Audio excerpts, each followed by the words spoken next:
నమస్కారం. ఆలోచన అమృతానికి స్వాగతం, సుస్వాగతం. దేశవ్యాప్తంగా Mahatma Gandhi national rural employment guarantee యాక్ట్కి పేరు మారుస్తూ Viksit Bharat guarantee Rozgar Ajeevika mission for Gramin అంటే ఇంత పెద్ద పేరు.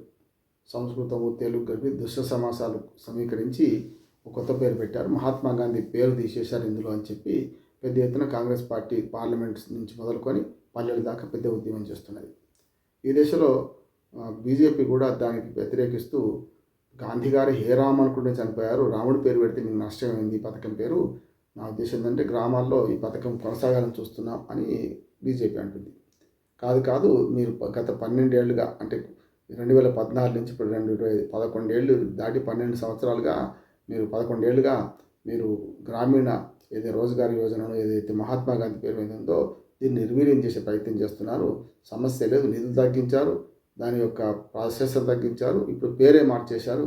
మొత్తం మీద గాంధీ పేరు మార్చడానికి మీకు ఎట్లా హక్కు ఉందని పేరులోనేముంది అని పేరు మీద చాలా పెద్ద ఎత్తున చర్చ జరుగుతుంది. సో పేరు కంటే సారం మారిందా, అందులో ఏమన్నా నష్టం జరుగుతుందా అనే దాని మీద అసలు చర్చ ఈ రెండు పార్టీలు చేస్తారు. ఒకటి గాంధీని మేము గౌరవిస్తాం అనుకుంటూనే పూజ్య బాపూజీ గాంధీ గ్రామీణ పథకాన్ని పెడదాం అనుకున్నాం, అది పోయింది ఇది పోయింది. ఇవాళ గాంధీకి రాముడికి మధ్యన పోటాపోటీ రాజకీయాలు నడుస్తున్నాయి. ఇద్దరు కూడా అసత్యాలు అర్ధసత్యాలు చెప్తున్నారు. అంటే పేరులోనేముంది, పేరు మాత్రమే మార్చడం వల్ల అయితే పెద్దగా నష్టం లేకుండే, తప్పే మహాత్మా గాంధీ పేరు తీసేయడం. అసలు మొదలు ఈ పథకాలు ఎట్లా మొదలైనవి?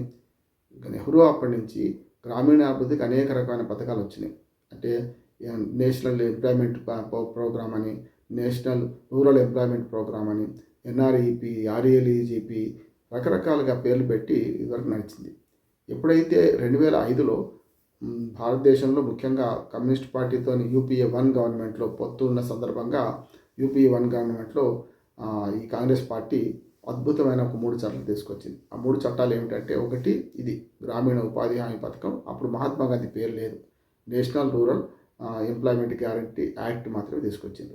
అప్పటికి మహాత్మా గాంధీ పేరు చేర్చలేదు దానికి. అయితే దానిలో చేసుకుంటూ దాని తర్వాత గృహహింస వ్యతిరేక చట్టం అందులోనే 2005లోనే మంచి అభ్యుదకరమైన చట్టం. మూడవది సమాచార హక్కు చట్టం. గుప్పిట మూసిన సమాచారాన్ని గుప్పిట తెరిచి సమాచారం పార్లమెంటు అసెంబ్లీ సభ్యులకి ఏదంతా అందుతుందో అంత సమాచారం, అటువంటి రహస్యం లేదు, రహస్యాన్ని ఛేదించాం, బ్రహ్మాస్త్రం ప్రయోగిస్తున్నామని చెప్పి సమాచార హక్కు చట్టం. ఈ 3 ఇచ్చారు, మంచి అద్భుతమైన చట్టాలు. యూపీఏ 1 గవర్నమెంట్లో అది ఒక రకంగా గోల్డెన్ ఏరా అనవచ్చు, ఇది 2005. ఆ తర్వాత 2009 దాకా ఈ పథకం కొనసాగింపులో భాగంగా మొదటగా మన్మోహన్ సింగ్ గారు ప్రధానమంత్రిగా ఉన్నప్పుడు అనంతపురం జిల్లా, కరువు జిల్లా అప్పటి ఉమ్మడి ఆంధ్రప్రదేశ్లో మొదలుపెట్టారు. తర్వాత మహబూబ్ నగరు, శ్రీకాకుళము ఒక్కొక్క జిల్లా పెంచుకుంటూ ప్రకాశము ప్రయోగాత్మకంగా చేసుకుంటూ 2006, 2007 వచ్చేకల్లా రాష్ట్రం అంతా దాన్ని అమలు చేశారు. 2009లో దీనికి ఎంజీ నరేగా అని చెప్పి, మన్రేగా అని చెప్పి మహాత్మా గాంధీని పేరు కూడా కలిపి ఎంజీ ఎన్ఆర్ఈజీపీఏ ఆ ప్రోగ్రాం పేరు పెట్టారు. తర్వాత 2014 దాకా కొనసాగింది. సరే, అందులో అవినీతి ఉన్నదని, మట్టి పనులు చేస్తున్నారని, కేవలం ట్రూత్ పాలిష్ పనులు చేస్తున్నారని రకరకాల విమర్శలు వచ్చినాయి. అయినా సరే గ్రామీణ ఆర్థిక వ్యవస్థ బాగుపడడంలో ఖచ్చితంగా మన్రేగా బాగా పనిచేసింది. మంచి చెడ్డు 100 రూపాయల కూలి అయినా, 150 రూపాయల కూలి అయినా కూలీ పేరు పెంచుతూ పోతున్నా కూడా ఆ కూలీలకు పని దొరకడం, అంటే ఓన్లీ వ్యవసాయ పనులు ఉన్నప్పుడు మాత్రమే కాకుండా వ్యవసాయ పనులు లేనప్పుడు గ్రామీణ ఆర్థిక వ్యవస్థ బాగుపడ్డది. ధనవంతుడు 10,000 సంపాదించి రోజు 10,000 ఖర్చు పెట్టాడు, కానీ ఒక 100 రూపాయల కూలీ లభించినా కూడా ఆ కూలీ డబ్బులు రాత్రికల్లా ఖర్చు పెడతారు. కనుక గ్రామీణ ఆర్థిక వ్యవస్థ ఖచ్చితంగా డబ్బులు ఆడినాయి. గ్రామీణ ఆర్థిక వ్యవస్థలో డబ్బులు చలామణి లేకుండే ఎప్పుడైతే ఈ మన రోజువారీ కూలీ లభించిందో, గ్యారంటీగా 100 రోజుల పని కల్పించారో అప్పుడు కొంతవరకు మార్పు వచ్చింది. మొత్తం ఆర్థిక వ్యవస్థ మారిపోయిందని అనలేదు, కానీ గ్రామీణ ఆర్థిక వ్యవస్థలో మంచి మార్పు వచ్చింది.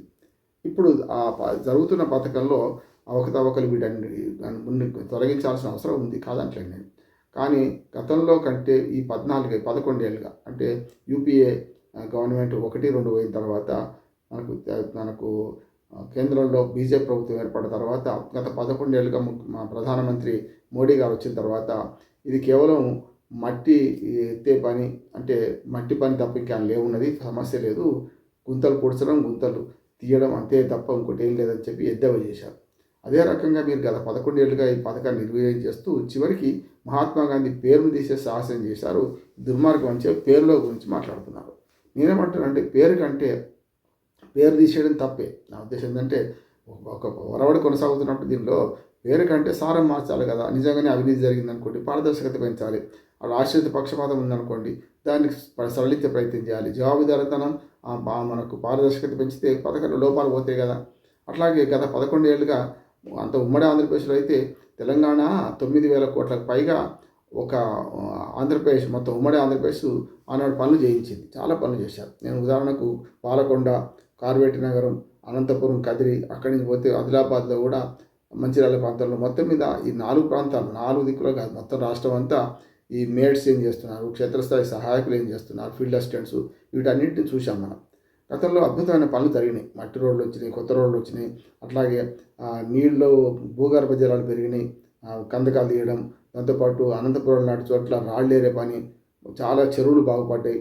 అవన్నీ కూడా మట్టి పని చాలా యాంత్రీకరణ ప్రవేశపెట్టిన సందర్భంలో కేసులు కూడా అయినాయి. అట్లాగే పనిలో పారదర్శకత లేకపోతే అనేక రకమైన శతకోటి దరిద్రాలకు అనంతకోటి ఉపాయాలు ఉంటాయి కనుక దానికి అవసరమైన చర్యలు తీసుకున్నారు. ఇవన్నీ మనం చూసాం. అంటే చివరికి జరిగింది ఏంటంటే ఈ పథకంలో కొంత అవినీతి ఉన్నా కూడా అంత పని జరిగిందని. అవినీతి నిర్మూలనకు వెబ్కాస్ట్ చేశారు. ఎప్పటికప్పుడు ఎక్కడికక్కడ కెమెరాలతోని వీడియోలు తీసి పంపడము, అంటే రకరకాల ఎన్ని ప్రయత్నాలు చేసినా అంత అవినీతి కూడా పెరిగింది. ఆఖరికి పోస్ట్ ఆఫీసులో అవినీతి లేదనుకుంటే కూడా ఈ ఉపాధి హామీ డబ్బులు అటు అక్కడ ఇవ్వడం వల్ల పోస్ట్ మాస్టర్లు కూడా అరెస్ట్ అయ్యారు. పోస్ట్ మాస్టర్ల మీద కేసు అయింది. బ్రాంచ్ పోస్ట్ మాస్టర్లు, సబ్ పోస్ట్ మాస్టర్ల మీద చూసాం మనం. కనుక ఇవన్నీ చూస్తే ఏంటంటే మంచి ఉంది, చెడ్డ ఉంది కాదంటే.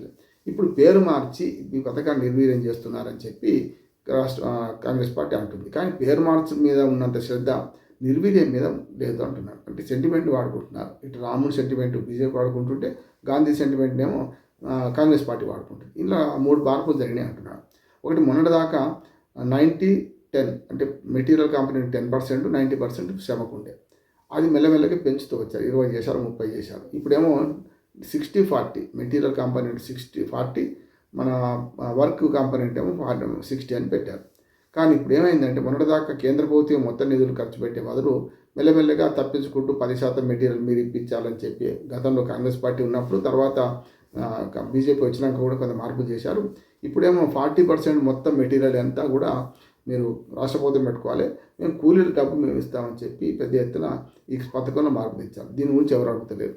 దాంతోపాటు కూలీ రేట్లు కూడా ఇవాళ ఊళ్ళల్లో 1,000 రూపాయలు, 1,500 అట్లా మనకు మగ కూలీ ఉంది. కనీసం 500 తక్కువ కూలీ లేదు కదా ఆడవాళ్ళకు కూడా. అటువంటిప్పుడు ఆడ మగ సమానం అనే మాత్రం వచ్చింది ఈ పథకం వల్ల. అట్లాగే రైతుల దయాలక్షణం మీద బతికే వాళ్ళు ప్రభుత్వం కూడా మాకు పని కల్పించిందని చెప్పి ధైర్యంగా జాబ్ కార్డు తీసుకొని 100 రోజుల పని తీసుకునే ప్రయత్నం వచ్చింది. కానీ ఇప్పుడు ఏంటంటే 100 రోజులు 105 రోజులు పెంచాం కదా పని హక్కు అని బీజేపీ ప్రభుత్వం అంటుంది. పని పెంచవచ్చు, కానీ నిధులు పెంచకపోతే పని ఎట్లా సాధ్యమైతే ఎట్లా జరుగుతుంది? కనుక నిధులు లేకుండా పని జరగదు. అట్లాగే కేంద్రము రాష్ట్రాల మీద భారం మోపుతుంది. ఇవాళ బీజేపీ పాలిత రాష్ట్రాలు దాదాపుగా 18 దాకా ఉన్నాయి. అటువంటప్పుడు దేశంలో కాంగ్రెస్ పార్టీ మూడు రాష్ట్రాలలో, మరో ప్రతిపక్ష పార్టీలు అధికారంలో ఒక 5-6 రాష్ట్రాలు ఉండొచ్చు. అంత కలిస్తే 8 రాష్ట్రాల కంటే ఎక్కువ లేదు కదా. మరి మిగతా 20 రాష్ట్రాల మీద బీజేపీ రాష్ట్ర ప్రభుత్వాల మీద భారం పడుతుంది కదా. అది ఆలోచించకుండా 60-40 సిద్ధాంతాన్ని రాష్ట్రాలు కేంద్రం పంచుకోవాలని చెప్పడం దుర్మార్గమైంది అంటున్నాడు. దాని తర్వాత ఈ 242 రూపాయలు పెంచారు కూలీ అంటున్నారు. 240కి ఏ కూలీ వస్తారు? కనీసం 500 పెంచాల్సిన అవసరం ఉంది. మూడవది, ఉపాధి హామీ పథకాన్ని వ్యవసాయానికి అనుసంధానం చేయాలని మొదటి కోరుతున్నాం. దాని విషయంలో ఎలాంటి మార్పు లేదు. వ్యవసాయానికి అనుసంధానం చేయకపోవడం వల్ల ఇవాళ పత్తి నాట్లు వేయడం నుంచి ఉంది పంట కోతల వరకు కూడా యాంత్రీకరణకు అలవాటు పడ్డాం రైతులు కూడా. యాంత్రీకరణతో పాటు నిజంగానే మన కూలీ కావాల్సి వచ్చినప్పుడు, కూలీ పనులు కావాల్సి వచ్చినప్పుడు వేరే రాష్ట్రాల నుంచి ఒరిస్సా, బీహారు ఇట్లాంటివి తెచ్చుకోవాల్సి వస్తుంది. మధ్యప్రదేశ్ ఇట్లా రాష్ట్రాలు తెచ్చుకోవాల్సి వస్తుంది. అంటే ఇటు ఉన్న వాళ్ళకి పని లేదు, లేని పని కోసం మనుషులు దొరకకనేమో వేరే రాష్ట్రాలను తెచ్చుకోవాల్సి వస్తుంది. కనుక ఉపాధి హామీ పథకానికి చేస్తే బాగుంటుందని. అట్లాగే ఉపాధి హామీ పథకాన్ని ఏదైతే వ్యవసాయ పనులు ముమ్మరంగా ఉన్నప్పుడు 60 రోజులు ఆపుతామని చెప్పి ఒక ప్రతిపాదన పెట్టారు. గతంలో కూడా ఉంది ఇది. దీన్ని మళ్ళీ రాశారు. అందుకనే వాళ్ళ పార్లమెంట్ సాక్షిగా ఈ బిల్లు పాస్ అయిపోయింది. మన్రేగా కాస్త మహాత్మా గాంధీ పేరు తీసేసి నేను చెప్పిన సంస్కృతము, హిందీ కలగలిపి ఆజీవిక అంటే ఇప్పటికి ఎవరికి తెలియదు. అందుకంటే అది సంస్కృతం, హిందీ కలిపి ఒక పేరు పెట్టారు. చాలాసార్లు మీరు చూశారు కదా. సిపిసి కూడా రకరకాల సంస్కృత పదాలతో పేరు పెడితే నోరు తిరిగిన పరిస్థితి వచ్చింది. కానీ పేరు మార్పు కాదు, సారం మార్పు అయింది. ఈ సారం మార్పు గురించి ఈ కాంగ్రెస్ పార్టీ గొడవ పెట్టాల్సింది. కేవలం గాంధీ పేరు చెప్పుకొని వాళ్ళు నానా యాగి చేస్తున్నారు. వాళ్ళు ఏమట చేస్తుంటే రాముని పేరు పెట్టుకొని వీళ్ళు నానా యాగి చేస్తున్నారు. ఇద్దరి మధ్యన ఉపాధి హామీ పథకం గంగలో కలిసే పరిస్థితి ఉన్నది. కనుక ఉపాధి హామీ పథకాన్ని కొనసాగించాలి. నేను చెప్పిన 3-4 మార్పులతో కొనసాగించాలి. ఇంకా పనుల్లో పారదర్శకత పెంచాలి. అట్లాగే పనులకు నిధులు పెంచాలి. వ్యవసాయానికి అనుసంధానం చేయాలి. కూలీ రేట్లు పెంచాల్సిన అవసరం ఉన్నది. దాంతోపాటు చివరిగా చెప్పేది ఏంటంటే ఈ రాష్ట్రాలు వాడుకునేటట్టు ఇంకా ప్రజల్లో ప్రచారం కావాలి. పెద్ద ఎత్తున కూలీ రేట్లు పెంచి చేయాల్సిన అవసరం ఉన్నది. విడిచిపెట్టి కొసరు పట్టుకొని 2 పార్టీలు అసత్యాలు సత్యాలు చెప్పుకుంటూ ప్రజలను మోసం చేస్తున్నాయి. పార్లమెంట్ సాక్షిగా వీళ్ళు ఈ నినాదాల మీద పోతుండ్రు. కానీ అసలు ఈ పథకం నిర్వీర్యం కావద్దని కాంగ్రెస్ పార్టీ కొట్లాడాలి. నిర్వీర్యం కాకుండా బీజేపీ ఎంపీలతో సహా అందరూ కూడా దీన్ని పథకం కొనసాగాలి, మరింత పకడ్బందీగా కొనసాగాలి చేయాలి. అప్పుడు మాత్రమే సరైన పరిస్థితి.